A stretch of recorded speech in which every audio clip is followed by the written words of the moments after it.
So today I'm going to show you how to do a complete fish tank setup. Step 1 is go find some rocks, rinse the rocks, and then boil the rocks. Next, add your first layer of substrate. I'm going in with a very fine gravel that some would describe as a sand. Working with the sand can be difficult, so there's a separate video already posted on my page. Once your rocks have boiled for about 10 minutes and have already cooled back down to room temperature, you're good to go ahead and start adding them in. Depending on the size of the rocks, you need to be careful how you place them. You don't want any of them to fall over and squish a fishy friend.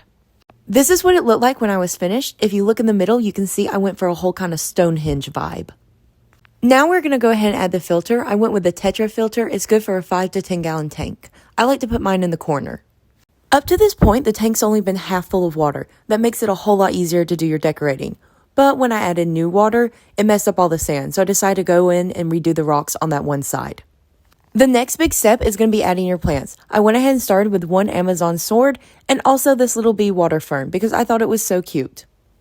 To my lovely surprise, there were actually 2 ferns in the package, not one, and I really liked that.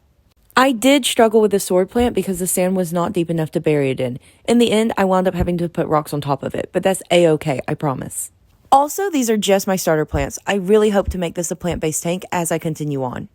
Now, these next 2 steps are crucial for any fish tank. You need to have a bacteria starter and also a water conditioner. When you get the tank set up, do not be alarmed if the water's cloudy. Just run the filter for a few hours and I promise it'll clear up. So, as you can see, the tank's really coming along, but we're not done yet. We have to add the fish back in. I just wanted to show you the overall view before I added him. If you're not using a bacteria starter, you need to cycle the tank for about a week before you add any fish. Little Queso here is a Comet Goldfish. He's going to get a lot bigger and needs more than 10 gallons. That's why I'll add him to my koi pond later.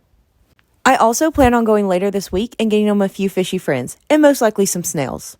So stay tuned in for more Queso and to meet his new friends.